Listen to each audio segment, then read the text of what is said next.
Good afternoon and welcome to today's webinar on navigating the minefield of selling your business, hosted on behalf of Deal Leaders International, a professional sell-side mergers and acquisitions advisory. My name is Shannon Derehove and I'll be assisting the speakers in today's session. Selling a business is rarely as simple as finding a buyer and signing an agreement. Often owners underestimate the preparation, positioning, biodynamics and execution required to achieve a successful outcome. In today's practical masterclass, Deal Leaders International will share real-world insights from advising engineering, manufacturing and mining services businesses on successful exits, strategic partnerships and international transactions.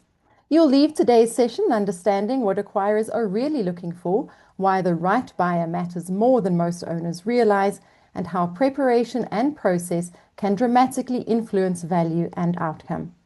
But before we get started, please take note of the following information. The chat and the Q&A are available to you. Please post your questions in the Q&A and your comments and insights in the chat. Both the Q&A and the chat are in the toolbar at the bottom of your screen.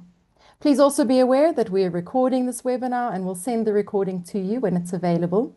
We're also streaming live on our YouTube channel, and we'll share that link as soon as it's available. So with that, let me introduce today's speakers. Facilitating the discussion is financial journalist and broadcaster Michael Avery, while the speakers include Deal Leaders International Joint CE Rick Grantham, who leads the mid-market division, and Deal Leaders International Joint CE Andrew Bahlmann, who leads the corporate and advisory team. So without further ado, I'll hand over now to Michael to start the discussion. Fantastic, Shannon. Thank you very much. And I must say, it's so good to be back with you both, Andrew and Rick. I think the last time we spoke, I was in Cork in Ireland with a rather dodgy internet connection. So who would have thought that I'd be saying it's good to be back in South Africa where the internet feels remarkably more stable than what we had in Ireland. But, you know, there's an old saying in mergers and acquisitions that every business owner exits eventually. It's something like death and taxes. It's inevitable. The only question is whether it's on your terms or somebody else's. And I've met many entrepreneurs who could tell you exactly what their turnover was, exactly what their EBITDA margin was, exactly what machinery they'd bought last year. But I think far fewer could tell you why someone would actually want to buy their business. Because companies aren't sold at the end of the day, they're bought. And I think it's a very important distinction. So today we're going to spend the next 45 minutes to an hour looking at your business through the eyes of the people who might one day write the check. And there's an old story about a business owner who receives 3 offers. And the first buyer offers the highest price, puts the biggest check on the table. The second offers the fastest deal, the speediest resolution. And the third asked the most questions. And guess which one bought the company? Well, you guessed it. It's the third, because they understood the business better than anyone else. Often the best buyer isn't the one with the highest bid. It's the buyer who can see the greatest future value. And I think very few founders spend as much time as they should learning how buyers think. And that's the perspective ultimately that determines value. So I'm really looking forward to unpacking that today. We're going to explore what sophisticated buyers really look for, why some companies attract multiple competing offers, while others still struggle despite very healthy financials. And perhaps most importantly, how preparation changes not only the valuation that you end up with at the end of the day, but all of the negotiating power when you enter into the process. So Rick and Andrew, great to be chatting again. Maybe you can just kick us off, Rick. You know, I've always believed that markets tell stories before newspapers and we in the media ever do. So Rick, when you look across engineering and manufacturing and mining services today, what story is the market telling us? Yeah, thanks, Michael, and really good to be back. I think that you know the market is probably just way more active than anyone realizes. Firstly, you know, I mean, I don't know when we last took a business to market that got no offers. In fact, I literally can't remember when that happened. And that, you know, probably more than half of the deals that we do are in these sectors, the sectors you refer to, and there's always a buyer. and mostly there's a good buyer. It's about where you look and how hard you find it. So sort of in the world of kind of knowing what you're doing, knowing where to look, it's an active market. There are real buyers, and there's real premium to be paid when you find the right buyer. Yeah. So I think that we're finding international interest. Last year we sold a few, probably about a third of our businesses went into international hands. So there is international interest. Slightly different play as to how you attract that interest. I think probably the secret to the international side of it is about, in terms of preparing your business for an international sale, you've got to have proven some international revenue to attract an international buyer. So buyers don't necessarily want to buy into the South African economy, but they're happy to buy into the South African ecosystem in order to be in a well positioned to get international revenue. So yeah, what we're seeing, and Andrew, you can add to this, I'm sure, but we're definitely seeing interest in good businesses, and a willingness to put effort into growing those businesses and take them to the next level. One of our little mantras is you only ever sell successfully when you sell into growth. So how do you find the buyer who can deliver that growth? Because there's a good chance they're going to be the guys who are going to pay the most, because they can take it to the next level. Yeah, and thanks for that opening, Rick, because it accords with that story about, finding that buyer who's going to ask the right questions, because they're the Yes. ones who can see that a potential acquisition is one where 1 and 1 equal 10 and not 2 at the end of the day. Andrew, from where you're sitting, and I still see many headlines suggesting that South Africa can be a difficult place to invest in if you look at the competition authorities. But on the other hand, we are seeing international interest. We're seeing interest from the Middle East, interest from US private equity funds, from Europe. Are overseas buyers seeing something maybe locals sometimes miss? Afternoon, everyone. Yeah, Michael, good to be chatting again. Yeah, there definitely is, I think, a skewing of perception. I think we forget, yes, there are challenges in South Africa, and you and I previously have had many conversations around competition commission and and the likes, but we forget that it's not unique, and there are a lot of emerging markets around the world where a lot of these international buyers have invested, and every environment and every geography has got its challenges. I'm not trivializing, that what the perceptions are and what those challenges are. But we are seeing it with, as Rick mentioned, the international buyers we've done deals with. They're coming in eyes wide open, and they have done their homework, and it's quite hard initially having to sell a destination before the asset. But the right buyers, as Rick alluded to, if you can find them through the correct processes, they kind of know what to expect, and then one's got to plan and execute effectively. I'm not saying it's easy, and often there are barriers that a buyer would say, I'd rather go somewhere else because it seems to be less work. But I think all the uncertainty that we've seen out of the Middle East now has again closed the risk premium gap, if you like, between South Africa and other investment destinations. Once again, I'll always beat the drum, making us, a very attractive destination for the right assets. Would you say, just to build on that, Andrew, that the profile of buyers has shifted over the last few years? Because I'm reminded of what Peter Drucker famously said: the greatest danger is that in times of turbulence, and we're seeing a lot of turbulence with what's going on in the Middle East, it's not the turbulence itself, it's acting with yesterday's logic during those times. So is it maybe that if you're looking to exit, you need to start looking in different areas to find those buyers? Absolutely. I mean, I suppose a critical element around what we focus on is finding the right buyers in different categories. Because often, and I think if, Rick unpacked the details of some of those international deals we did, there wasn't necessarily the obvious fit.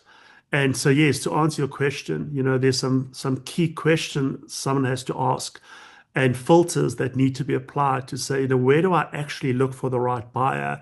Because it's the non-obvious buyer or a buyer sitting in a different part of the ecosystem or the value chain that typically is the one that would cross continents and and be attracted. So to answer your question, absolutely, you have to look differently and innovatively, along with the usual suspects, to Yeah. through the right process to find those buyers. Before we move on to whether or not my business is actually ready to sell, Rick, I just want to stay with you for a second longer, unpacking where the buyers are in kind of a heat map kind of sense. Which sectors currently command the highest level of buyer interest? Where is the capital flowing at the moment? I think probably the most relevant one for this conversation is mining services, and mineral processing. We've had a lot of activity in that mineral processing space as well. And I think it's partly it's that almost perfect fit between or combination of a solid business environment being South Africa, a trusted business environment, but with international revenue coming from north of our border and elsewhere in the world. We've got a business now which is headquartered in South Africa, but it does business around the world in mineral processing, and that's a real perfect fit because we're getting as I say, you're getting the stability of, and it's a stable economy, it's a stable place to come and do business, but you're getting the international revenue, which makes it an international business, which international parties will be interested in. So I think that's certainly where we're seeing activity. And then typically in the software technology space, which may be relevant for quite a few of our listeners and viewers today. And that's, again, the challenge there is to get the international revenue. You don't have to get a lot of it. We sold a software business last year into the UK. And there are actually a whole lot of stories which are quite relevant in that I can unpack as we go. But, that was very much a case. They had about 30% international revenue. A lot of it not really built through a big international campaign, but they just picked it up over the years and they had enough to prove that their product had value internationally. And so the buyer could say, wow, this is a great business, solid, proven internationally, so we can go and help them sell it and grow it. And that applies very much in the mining services space as well. And generally in the engineering space, I think we've still got work to do in promoting South Africa as a manufacturing destination. I think that we've still got to work at, but the right business will work in that space.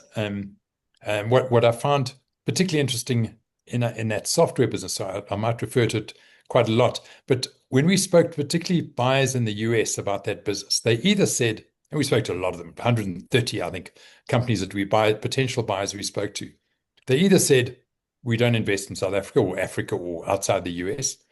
But the ones who said, oh, this sounds interesting, we had a conversation, invariably there was something that de-risked it for them. They just employed someone who was South African. They'd just been invited to their first braai. Fricky had just been maybe a service provider in their space, and that. So there was just something which dealt with that initial barrier, which people tend to have, particularly in the States, around South Africa. So fascinating to see that it doesn't take much to get someone interested. And then it's about what you can put in front of them to show them where the value lies.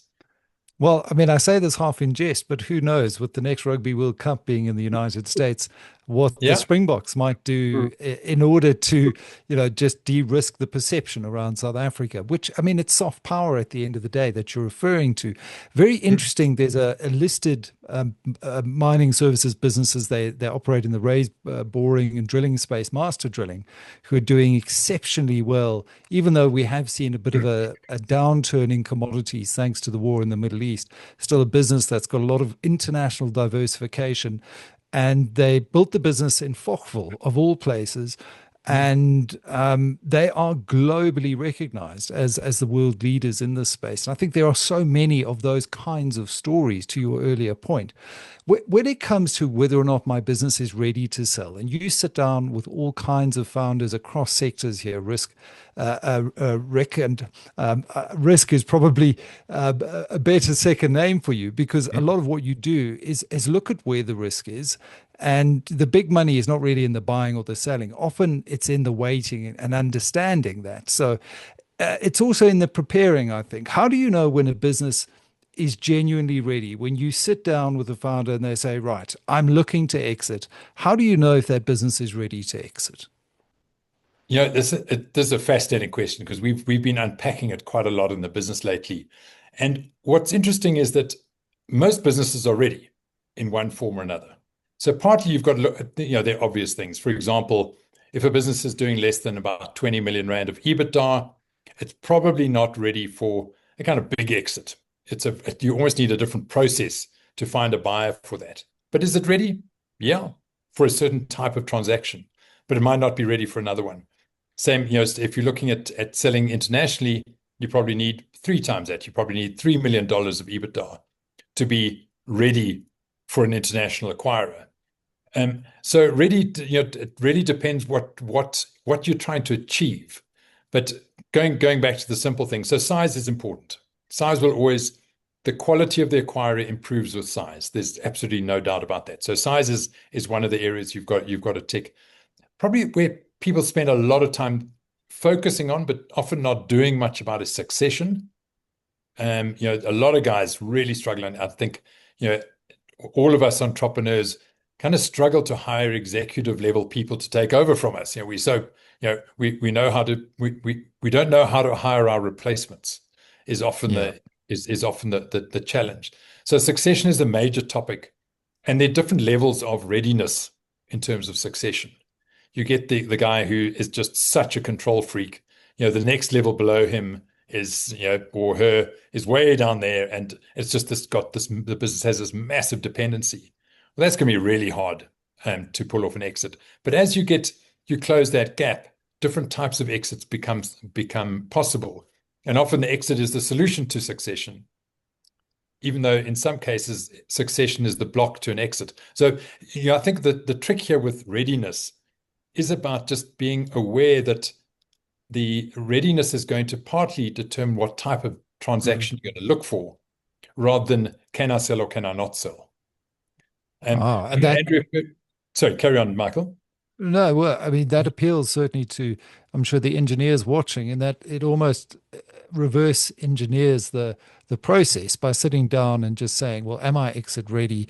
You ask these kinds of questions, and then it starts to pre-map that exit path for you. I want to come back to Keith Irwin. Thank you for the question. We're going to come back to it now. But Andrew, I'd like you to build on this idea of assessing one's own exit readiness. Do owners or founders typically overestimate or underestimate their readiness? I think the starting point, a lot of business owners don't separate themselves from the business. So what we often see is the business itself could be exit ready, but for them, they aren't. And towards the back end, the human dynamic comes to the fore. And, so I think one must separate the two, because it's two very, very different journeys. But yeah, I think there's often a perception that, their businesses are ready, and the market will be attracted to those components. And I think often what happens is, just because you have a good business doesn't mean it's good relative to other opportunities, and it doesn't necessarily mean it's what buyers are looking for. And we've actually got a recent example of that incredible business in mining services. But there were elements that the market just, it really scared them off. So I think one doesn't know until you start having the conversations, and I think that's got to be a critical first step for anybody. And maybe it's a good time to bring in Keith Irwin's question. And he asks whether international buyers are frightened off by things like our transformation legislation, like BBBEE. Is that something that you still have to do a lot of explaining with international buyers with? We do. I still think there's a lot of ignorance around it. I think there's this perception that it's similar to a Zimbabwe or one of those environments where you basically got to give equity away for free. Saying that, it's not unique. So I think we've done a lot of international deals and solutions were found. I think where it does become more of a challenge is more around the regulatory authorities and trying to strike a balance. When you've got an empowered entity wanting to do an exit to a multinational, what does that mean for their empowerment credentials? So it's still not easy, but I think there's definitely more experience from that perspective, and it's also how you approach. So you've got to kind of view risk in advance.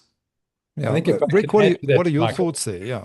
Yeah, we actually had some advice from an international partner of ours once, who we worked with quite a lot. And it was quite interesting hearing his view that don't put it in the front. Don't make it an issue. Make the business the issue. You're selling the business. And I think if you focus on the business, you find BE somehow takes care of itself. Not somehow, it takes care of itself through firstly making sure that they've valued the business first. You've got to know they want the business before you go and put BE in the way. And South Africans tend to think, well, BE is going to be the big issue, so I must talk to it first. The selling business is about positioning, and you're positioning it as a worthwhile business, and you're positioning it as a foothold into Africa, and you're positioning it as a growth opportunity internationally. Then BE becomes a smaller issue in that process, and you actually don't know how it's going to resolve itself. And in fact, I remember 2 years ago in our last webinar, I talked about the Chileans who bought a foundry, Primer Foundry here. Yeah. And the business's solution to BE was through an educational trust that owned part of their South African entity. And remember, you only need BE really for your South African part of your business. But yes, there are a whole lot of questions that get raised. I'm not going to go into that now, but it's exactly why you don't focus on it. But they had this educational trust. It so happened that the acquirer, the majority shareholder of the acquirer, was an educational trust. So did they have a problem with BE? Not at all. It fitted perfectly in with their kind of strategy. So I think the trick, as answer to the viewer's question, is just don't make it the issue. And in every case I can think of to date, it's been resolved almost as a side gig. Well, just think about what's happened with Starlink and Amazon coming into the country, and their ways that one can structure around certain requirements so that it isn't an issue, and the ultimate business drivers, the commercial rationale for the deal remain the main thing. As Rassie Erasmus always likes saying, let the main thing be the main thing, and that is the business. That's a commercial rationale. What are buyers actually looking for? What are acquirers really looking for? Because often, and there's that old saying, price is what you pay, value is what you get. I think it was Warren Buffett. I think most owners immediately think turnover. They think profit and EBITDA, but often buyers seem to be looking for something much broader, as you mentioned earlier, Rick. So if you walked into two business operations with identical profits, what makes one worth dramatically more, for example? Very simply put, it's probably fit. There are so many ways in which so a buyer looks at two businesses doing the same amount. Which one is that buyer going to think is worth more to them? It's the one with the least risk to them, and obviously the biggest opportunity to them. The opportunity is there, but often that's actually the risk that they see, and risk is reduced by being a good fit in their world, which is why we do so many deals with investment holding companies, not necessarily pure private equity and not necessarily pure trade, but the combination between the two, where they're visualizing that business being alongside other investments that they've got. And if that fit is good, so for example, take Succession, two businesses doing 20 million rand of EBITDA. And in the one business, they say, sure, these businesses both got succession problems. But in this business, we've got that other one, which is kind of similar. It's also manufacturing. We've actually got an excess of skills there. This succession issue isn't going to be a very big one for us. So we're not going to add a big risk premium to it. Whereas the other one, we know nothing about. And we've got, if this guy pops off the perch, we're going to be in big trouble. So we're going to add a whole big risk premium. So that fit is absolutely vital in how you get someone to look at a business and say, yes, I'm going to pay more for this. So another thing that I often say to our sellers is, how are you as a seller going to help the buyer to reduce their risk in this transaction? Because if you do nothing, they're going to layer on earnout structures and all sorts of things to reduce their risk. So put yourself as a seller in their shoes and say, how am I going to help them see less risk in this transaction? And there are a whole lot of things that come out of that. One, just being pure preparation before you sell, so that you're positioning it right. And when the buyer asks asks their question that's important to them, do you have the answer ready? I'm actually just, if I can sidetrack a little bit, I've got 6 points that I want to raise around being ready for a sale and how to make sure that you do the best possible deal. And I'm going to go through them as we talk. But one of them certainly is preparation. your preparation is absolutely vital because you want to be ready for that guy who asks that question where they're trying to solve a problem for themselves.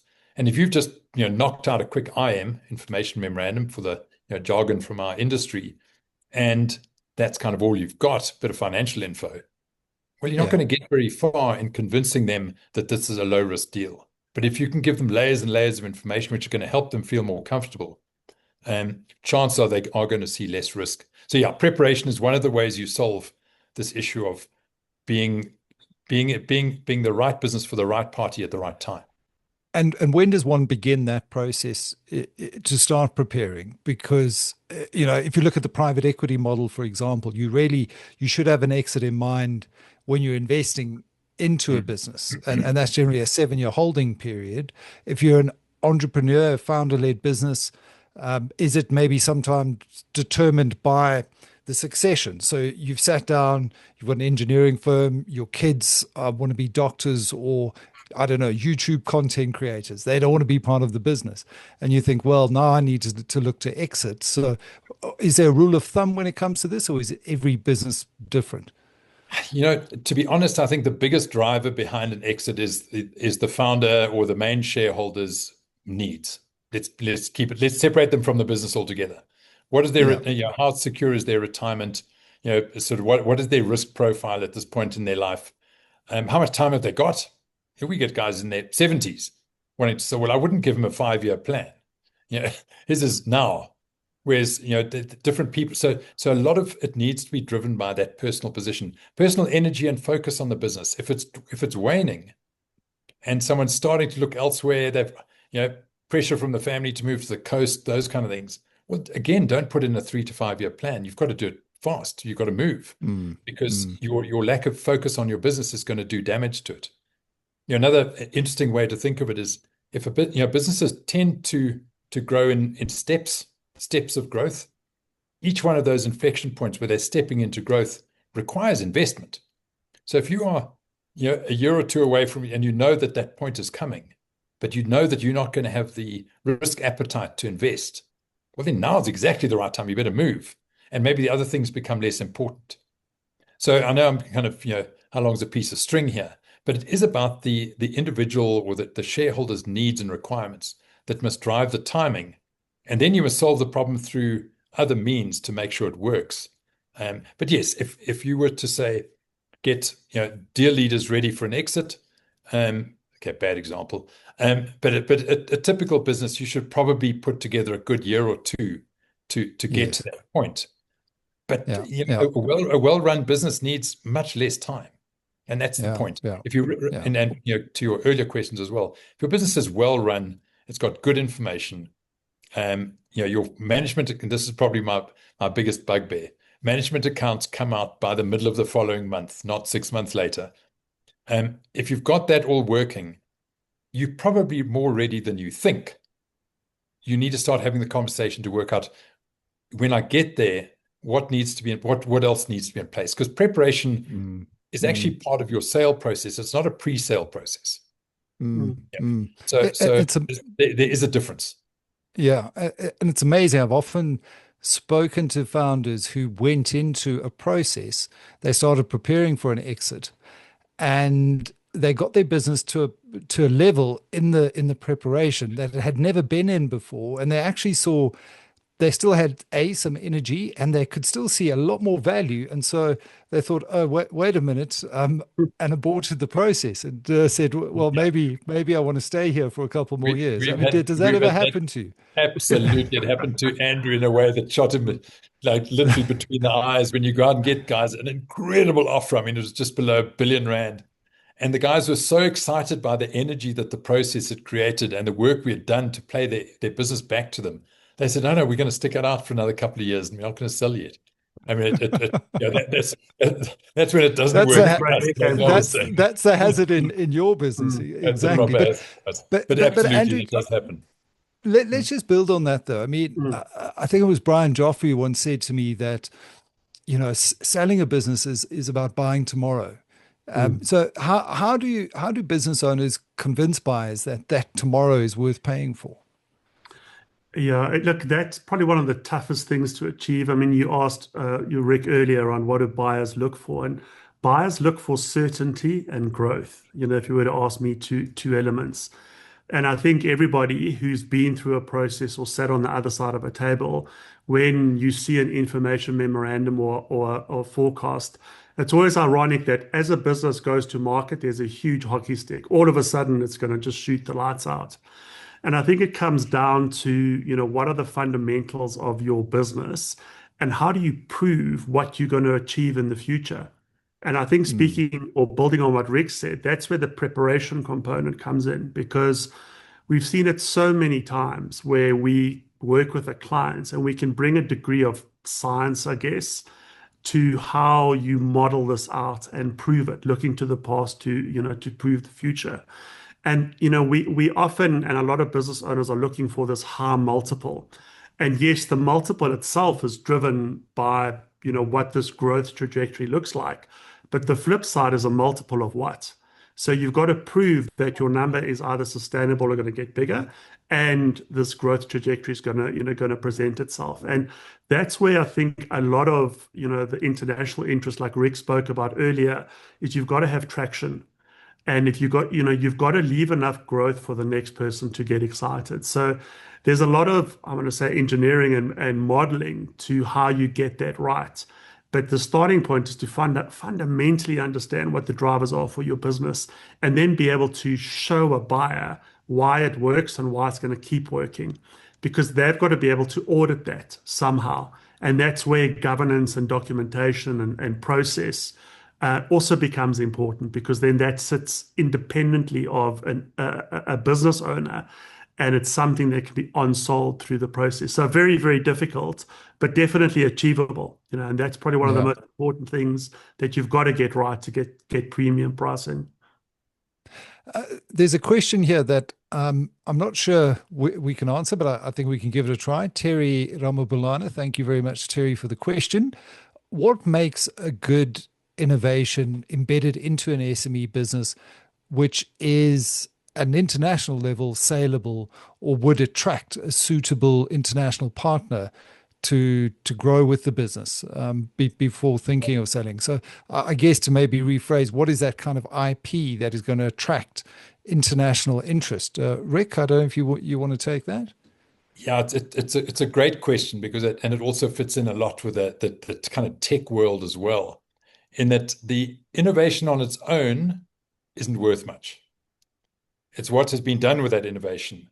And the proof, firstly, the proof in your local market, does that innovation work? Maybe it's a special ERP product system or it's a technology around water purification, whatever it is. Have you first proven it in your local market? And remember, proving something in a business is not about proving that it works. It's proving that you can sell it. Yeah. So absolutely Mm. vital. And that's a big difference. And people often go, wow, I've got this great idea. Help me find someone to buy my business. Well, have you built the machinery around this to sell it? And then secondly, can you sell it internationally? Because that's where too many people think, well, I've got this great business, great idea of innovation. Look at how well it works. I can sell it in South Africa. If I find Yeah. the right international partner, they're going to help me grow it internationally. Well, that in theory is nice, but when you practically start finding that international partner, there's a hell of a good chance they say, nice idea, but we can't grow this for you. However, if you've proven that you can grow it internationally a little bit, and you've got a few international clients, there's a good chance they say, wow, there's a demand for this internationally. We can help you grow it. So it goes back to really where I started on that point. But the flip side of that, as I said, I was going to go through my 6 points. A critical part of those 6 points is creating choice. And you create choice by speaking to a decent number of buyers. As I said, in that software business, we spoke to 130 buyers around the world.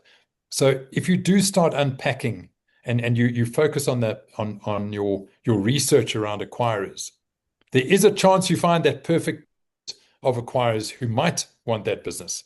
But why you've got to do some deep research to find that. So creating choice, you never want to have only one offer. You want multiple offers. You want multiple parties at the table. And a lot of that, I'm going to just take a little bit of a segue on that one as well. You there's a business we sold a business a couple of years ago. Oh, well, no, sorry, just last year. The guys who make the braai equipment, LK Products, the red knapers you use on the braai, fantastic deal, Yes. great acquire. I'm not going to go into too much detail right on the deal itself, but a year later, if we'd taken that same business to the same acquirer, actually, I don't see why I can't mention it with Bidvest. If we'd taken that same business to the same acquirer a year later, they would have said, sorry, we're not buying at the moment. So, your timing is absolutely crucial. And that's why the quantity of buyers is so important, because you might get the wrong guy on the wrong day. You might get the wrong guy on the right day as well. That also isn't going to work. But you've got to speak to enough parties and create that choice. And that's a huge amount of research effort around how many people you need to speak to find the potential right buyer. A business like that, this innovation, going back to the innovation story, what I would do there is make sure I had a mix of the international buyers and local buyers. Because chances are, if it's only proven locally, we're going to have to go with a local buyer who can help with international growth and then potentially exit later. But at the same time, let's test the international market and get some feedback.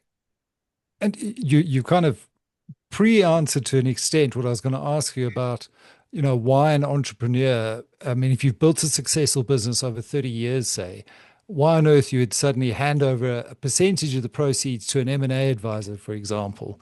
But I think you've already demonstrated that, you may be a specialist in your field, but do you have a network and a pool of potential buyers locally, globally? And the old joke is what you don't perform surgery on yourself. But, what is the value, Andrew, that an advisor then brings into this process for the entrepreneur, for the founder, as they're looking to exit? I think probably the best analogy that I can think of is if you are planning on summiting a high mountain. Generally, if you're going to climb Everest, you're going to do it once in your life. And I think for most business owners, they haven't walked this journey before. So, it's to work with somebody that has seen it before, or every situation is unique. But it's to understand what it really takes to sell a business successfully. So, I think that it's the one area that it's quite ironic that, business owners don't necessarily think they need help with, or they can use their accountant or their lawyer, or they'll try to do it themselves.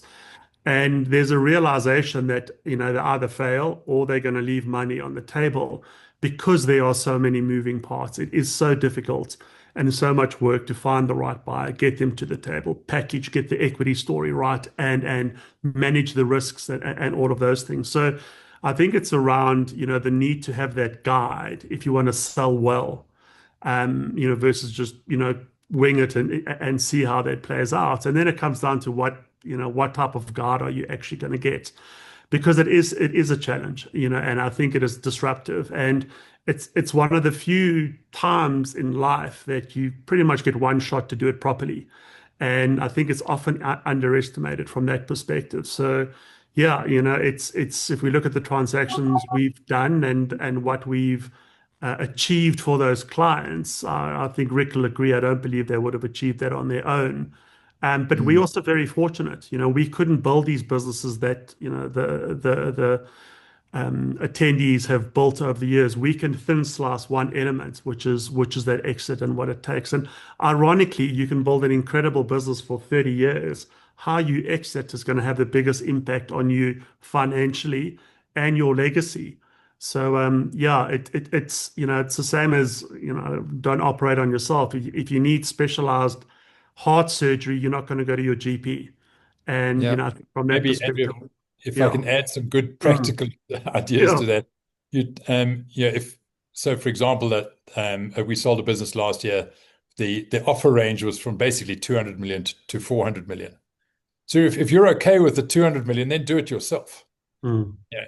But Yeah. if you want to find the premium, which will more than cover the cost of a good advisor, you need to find someone who's done it before. The other frightening thing in our game is this terrible term, which I hate repeating, but often have to.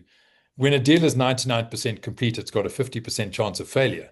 Yeah. Mm. So the chance of you trying to do a deal and it not working is quite high. And the energy that takes out of you and the focus you lose in your business is massive. So I think those are the two reasons why you want a good advisor is to get premium and make sure the deal actually happens. I Yeah, think also, sorry, just one other thing to add, sorry, Michael, was around it's generally a lonely journey.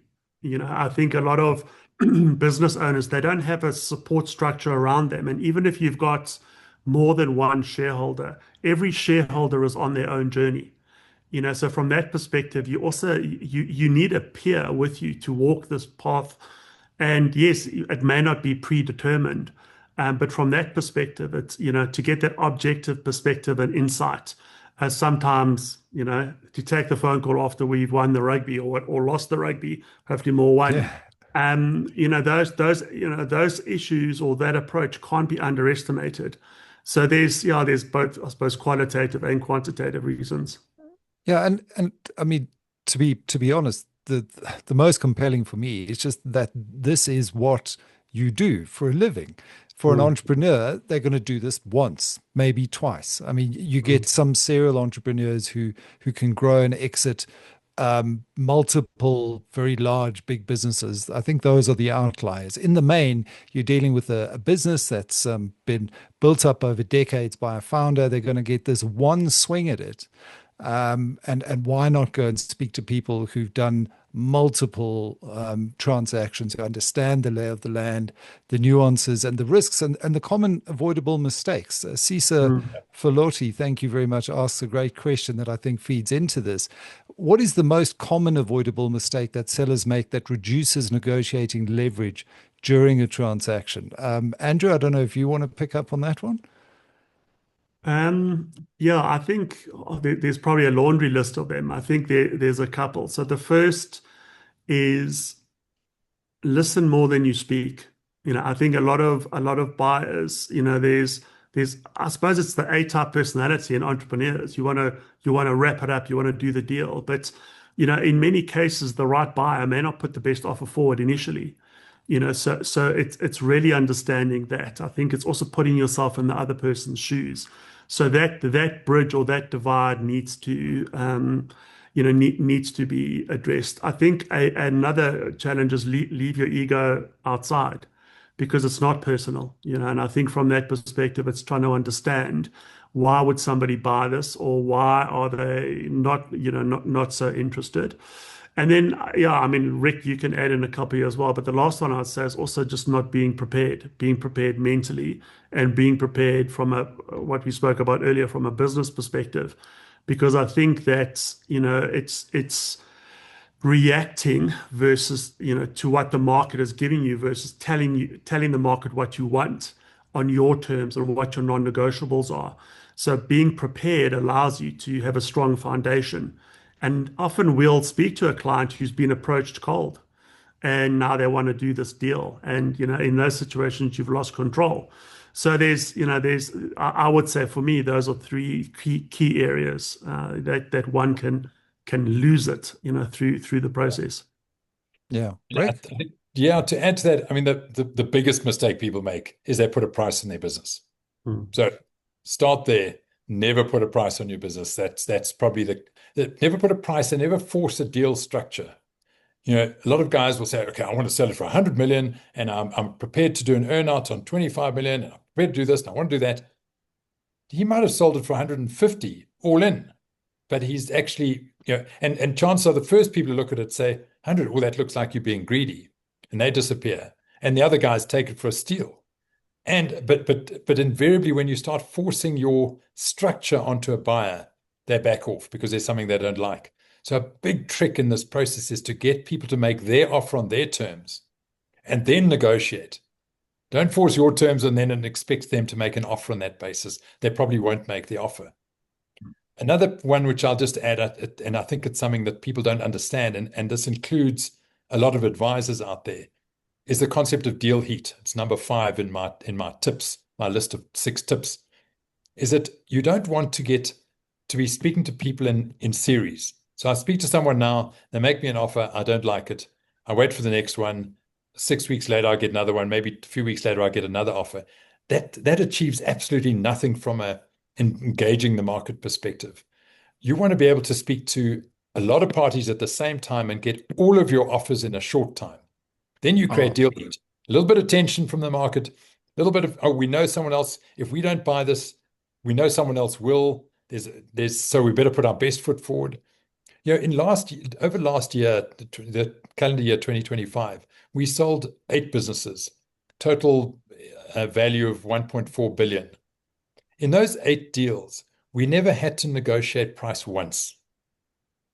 Every single deal came with fantastic offers that yes, we'll take that offer. It's a fantastic offer, partly because they just knew what they'd maybe tried before. In most cases, because they got other offers which were lower and proved that that was a great offer. You get that partly through good deal heat, a bit of deal tension, and getting the best. And we've just had an offer now in a business which we accepted at 18 times EBITDA. I mean, that's Wow. that blew us away, right? But you don't get that if you force your process. Like Andrew says, you must listen more than you speak. If you push too hard, you don't get that. You get the low ball.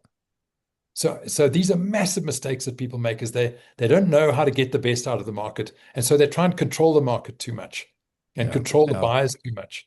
And another. So I'm just going to throw in another interesting learning we've had in recent times is the value of a lot of over experience in a particular sector. Often makes you close down on who you speak to, and you forget about creating deal heat and letting the market do the thinking. Let the buyers do the thinking and make their best offer. And you don't want to be too, we're not pals with the buyers we work with. We're not friends. We don't go out for drinks with them. We start every project with a clean piece of paper, and we work out who are the right people and how do we engage with them, where do we engage with them, and how do we make sure that they know that they're in a proper competitive process, and crucial again, not an auction. And our people say, how can you have a competitive process without an auction? You can, and you must. But if you get that right, it works well. But if you're too pally and friendly with a guy, you're going to end up giving something away. And be very careful of people who work too closely in one sector. Yeah, there's that old saying, one buyer sets a price, 2 buyers creates a market. And what a market's really efficient at doing, providing correct value or valuations. And I think it's a really great piece of insight. How do you avoid that becoming an auction, though, Rick? I mean, how do you avoid it just becoming, we're going to try and bid this up and sell it off to the highest bidder? So we just recently closed the terms on a deal, a few hundred million in this particular case. We had 7 offers on that business, and there's no doubt if we'd just said there's an auction and we're going to open the envelope at midday on Friday, the whatever, everyone would have been quite nervous, and they would have thought, geez, and even worse, you make that a binding offer. Everyone's going to play in as much risk as they think is necessary to make sure that if they go and win it, it's going to be safe, or they're not going to have missed something in the process. So probably the most important thing with in getting those 7 offers first was to convince each of those buyers that we were going to work with them individually to help them get to their best possible deal. Not necessarily price, but just get to their best possible deal. How do we help them? We make sure that their questions get answered. We make sure that we look at, if they've got a portfolio of companies, we look at where the synergies might be. We're quite inquisitive about their world so that we can plug this thing into their world. So basically it involves working with each buyer on their terms, on their deal, and having a reputation for not playing games in the background, that we will never horse trade. We'll never say, well, if you hit this number, you've got it, dude, and they'd say the same thing to the other guy. So there's got to be a massive amount of trust in the market. And we believe, certainly from the South African buyers, we've got that trust that they believe we're literally with every party looking at the best possible deal for them. Just to add to that, those 7 offers, we received those 7 offers, and then we had clarification meetings with each of those businesses, those buyers, to again make sure, 1, we've understood it properly, 2, make sure they've understood the opportunity properly, and made sure that they are getting to their best possible deal. And sure enough, there were some adjustments in their offers. Some raised their offer, some actually one of them dropped their offer. But it's you're getting to the point where they're really confident that we're helping them get there, rather than feeling like they're just competing with other parties. So it comes through reputation and doing it often and working with there's certainly some buyers in South Africa we'll have on many deals. And if you go to them and say, do you trust deal leaders not to play you off against someone else? They'll say, absolutely. And that's Yeah. really, really critical. The moment we've got that reputation, then we're out of business. Yeah, I was about to say that trust and integrity is everything for your business at the end of the day. Stuart Kent asks here, and there's some great questions coming through. We'll try and get through all of them. Does a seller approach selling a business differently if you're selling a minority stake in a business as opposed to a majority stake? And how does the buyer consider the different stakes? Andrew? Yeah, so the answer is no, one shouldn't. I think, the key first prize always is to approach the market with an open mind. I think Rick made a point earlier, you don't want to tell the market and be prescriptive because there could be let's just use an example. You want to go to market, you want to sell a minority share, and there's a brilliant buyer out there that only takes a majority or takes the whole business. And you would turn them away because you are being quite prescriptive. So it is to go to market with an open mind and allow the market to speak first and then make your decisions because you could potentially negotiate that buyer to take a smaller share or whatever it may be. But I think the key is to understand why. Why do you want a partner? And so I think often we hide behind the shareholding, thinking I want a minority because I don't want to lose control and you've got to work through that. How does that play out? So yeah, to answer the question, approach the market in the same way. Keep an open mind, and the right buyer will land. You just have to look in the right places. And another great tip on the back of that, Michael, is you cannot negotiate with someone who hasn't made an offer. Mm.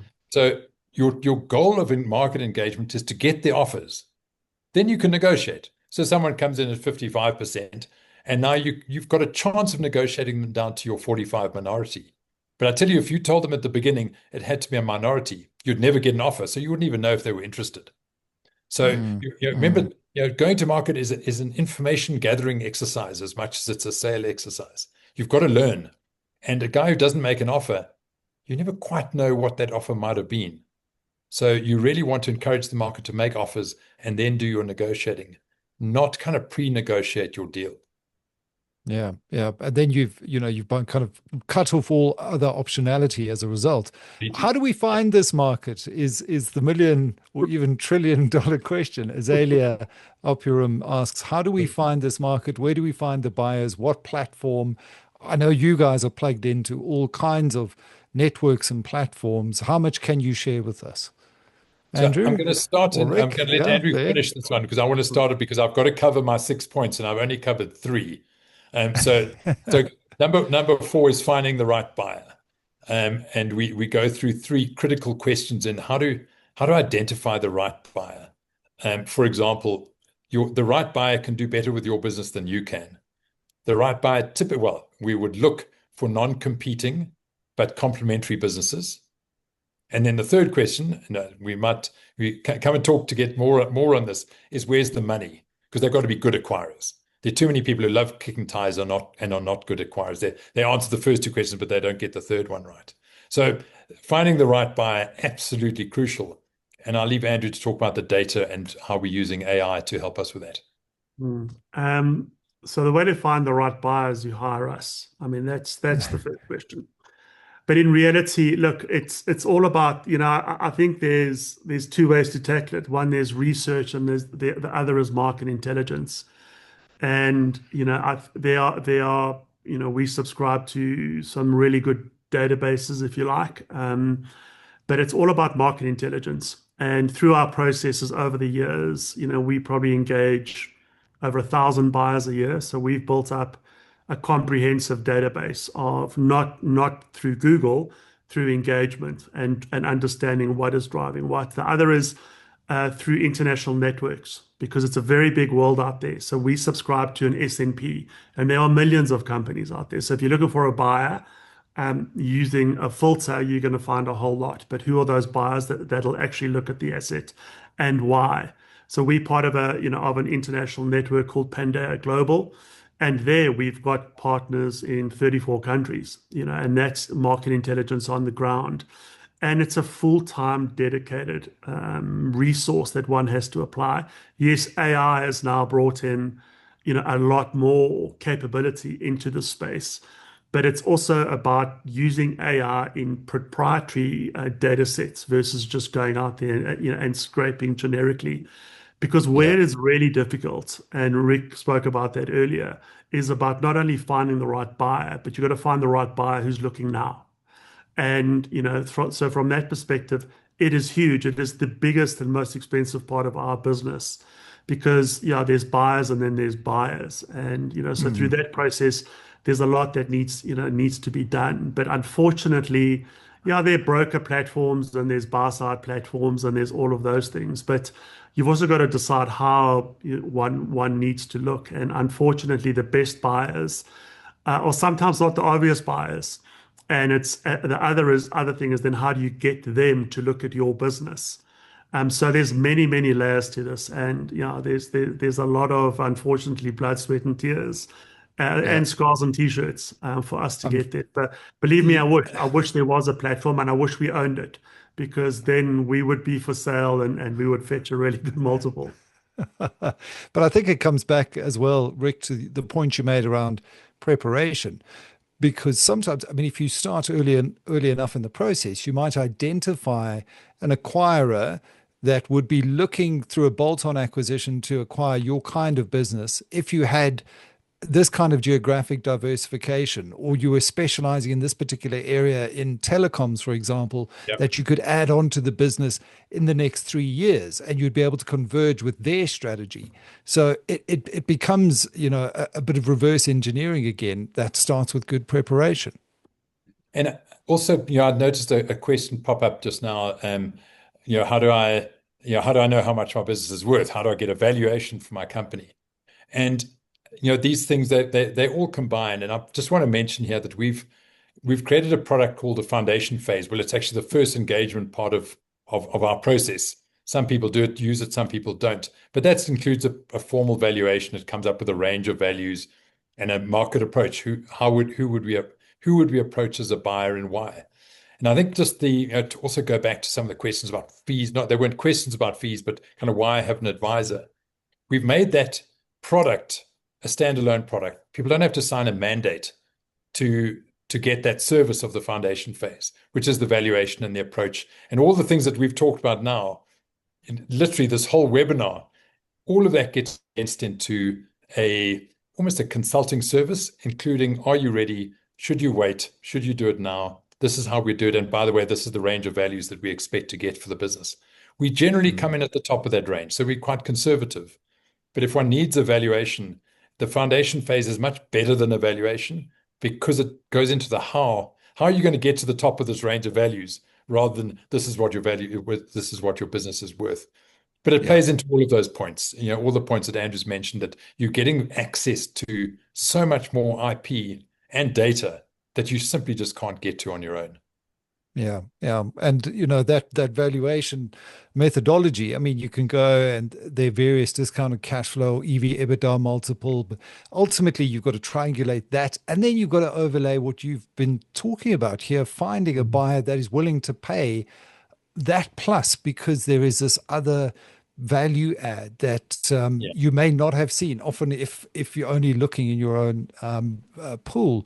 Have you, and Kellyanne Wilson asks here, have you been involved in a transaction where a Chinese company has bought a South African business?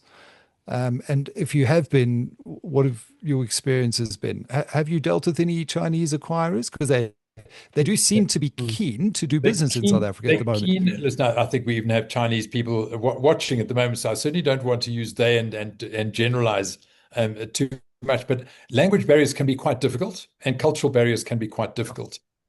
One of the benefits we've got through this Pandaea network is a partner in Beijing who can support that process from here. Have we done a deal with a Chinese company? No, we haven't.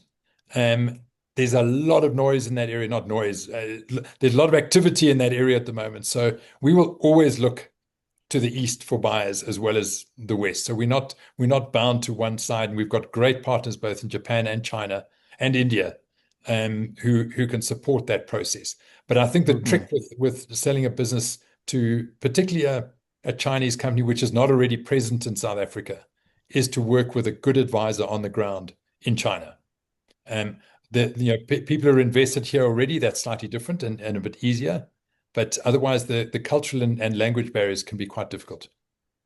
But Rick, maybe just to build on that, and we did touch on it earlier, but the narrative that we hear constantly is that international investors are avoiding South Africa. They don't like BEE. We don't offer attractive growth. Yet the evidence on the ground is quite different. Over the past few years, we've seen, you mentioned your ME Elec Metal deal acquiring Prima Foundry, Chilean operation. Private equity firms like Adenia continuing to deploy capital, even European engineering groups that are expanding their South African footprint. So I guess the better question is maybe why South Africa, or what are these buyers seeing that maybe many local owners aren't? It's interesting that I recently got asked by a guy doing his doctorate, and he's doing, or his PhD, I think. Sorry, that's his doctorate, that on risk premiums in Africa, and it's I think the people who don't understand the true risk premium of countries in Africa, they get it wrong because they just go to the theory which says load up your risk premium. The truth is there are fantastic growth rates of companies in Africa, in South Africa and Africa, and if you choose carefully and you know something about what you're getting into, I think the growth rates here are phenomenal compared to certainly the Western world. And I think the smart buyers understand that, and they're looking for that growth opportunity rather than just blanketing it with a risk premium, saying, "Well, therefore we won't get what we want." So I think it goes down to, it's our whole game. It's about don't blanket anything. It's about this company and finding the acquirer for this company, not these businesses and those acquirers. You get nowhere. Yeah. It's got to go down to that level of granularity. I think, just Andrew, to build on that, very quickly, is we as South Africans, you always, we look at the growth, the GDP growth rates, and all of those things, and you've got to remember those are averages. So I was actually just with someone yesterday, and they're growing 30% year on year on a sizable business. So it is about finding those pockets, because those growth rates are unheard of. When you speak to first world buyers, so yes, there may be risk, but from a growth perspective and a capital attractiveness perspective, it's panning for gold. And yes, there's going to be a lot of pebbles in the pan, but there's going to be a lot of nuggets as well. And it's about making sure you make those shine. And that's why in any economy, in any market, good businesses through the right process are going to, find good buyers. I think it's a great point there. Just as we're ending our time, and before I hand back to Shannon, because we've got some giveaways to do right at the end, so please stay with us. We haven't been through all of your 6 points yet, Rick. So I think we got through Michael. 4 of them. What are the other? Well done, what are Michael, the other you 2? remembered. So there are 2, and funny enough, they're the first and the last. The first one, unfortunately, if people are listening to this webinar, is don't be passive. Far too many people wait for someone to approach them, and then they get kind of stuck in a corner because the buyer's in control and they're not in control. The moment you shake hands with a potential buyer who says, "Absolutely, I'll get you 100 million, let us just do a DD and sign it's an exclusivity period," you've handed over all control to that party. And only in about 6 months to a year later, you will realize you were speaking to the wrong people, and the deal was never as good as it sounded on day one. So don't be passive. Engage properly. Listen to webinars like this. Come and talk to us. Get a plan together as to where you're going with this thing. So don't be passive. And then the last one is just, when you're finding acquirers, look outside the obvious, look overseas, look internationally. Don't assume that the profile of what your buyer is going to look like. You probably don't. It's probably someone you've never heard of. There's probably a whole lot of stuff. You're suddenly going to have this conversation with someone, say, "Wow, I've just met the best possible acquirer for my business." And you had no idea who they were beforehand. So you can't box yourself in around who the likely acquirers are. You've got to go outside the obvious, and you've got to go internationally if there's enough in your business profile to attract international acquirers. Andrew? Yeah, look, I think there's an hours isn't enough time to look at all these things. And I was actually with somebody earlier this week and end of last week, and it was all about most businesses have got a strategy, and was a young entrepreneur, and they had a whole lot of moving parts, but it just wasn't all aligning. And I think, like anything, as you build and you have your strategies, exit must always feature. It's similar to what we said on the private equity side. So yeah, start having those conversations and understand where you are today. Because I think information, and we said it many times when we spoke, is get reality on the table. What does your business look like today, and what does the market look like, and then take it from there. So yeah, for everybody who attended, I think you've taken a great first step, because it is about those insights and that understanding, because it's a very foreign environment, excuse the pun, and it's very different to what I think a lot of business owners assume that it is. Yeah, and I think I just want to echo those 6 steps because I think it's a great framework. Thank you very much, guys. Don't be passive, engage correctly. Preparation, preparation, preparation. I know I've said it 3 times, but that's step number 2. Create choice, find the right buyer, don't approach a sale in series, and look outside the obvious boxes. Those are the 6 steps. And if there's one final thought, it's that old saying that every business owner exits eventually. The only question is whether it's on your terms or somebody else's. And the businesses that command premium valuations aren't the lucky ones. They're the prepared ones. And it's that preparation that creates options, and options create competition. Competition creates value. And all of that is ultimately what this is about: unlocking the value that you've invested in your business over a lifetime of work. Rick and Andrew, thank you so much for sharing your experience. And thank you to everyone who joined us today. But don't go anywhere. Shannon is going to wrap us up and share a little bit more with you. I think we've got a small giveaway. But thank you so much, gents, for your time. Really, really Thank you, Michael. interesting. Thank you, Michael. Thanks so much to all of you. That brings us to the end of today's webinar. Thank you very much to Michael Avery for facilitating today's discussion, and to Rick Grantham and Andrew Bahlmann for sharing their valuable insights into navigating the minefield of selling your business. Thank you also to everyone who joined us for this practical masterclass. We hope you've come away with valuable insights that will help you better understand what it takes to prepare for a successful business sale. Now, Deal Leaders International would love to hear your feedback on today's webinar, so please take a moment to complete the short survey that was shared in the link as a link in the chat. As a thank you, as Michael said, you'll be receiving a complimentary copy of the ebook, Navigating the Minefield of Selling Your Business. We'll send you that once we send the follow-up email. So we are also pleased to let you know that we've partnered with Deal Leaders International for a 5-part In Focus interview series launching in September. The series will feature leading industrial executives, investors, and advisory specialists as they explore the strategies shaping the future of South Africa's industrial businesses. Subscribers to Engineering News and Mining Weekly will gain exclusive early access to the series. So finally, a reminder that the recording of today's webinar will be made available to all attendees shortly. And if you have any additional questions, please don't hesitate to get in touch. You can contact us at shannon@creamermedia.co.za. So thank you all once again for your time and participation. Have a great day and goodbye.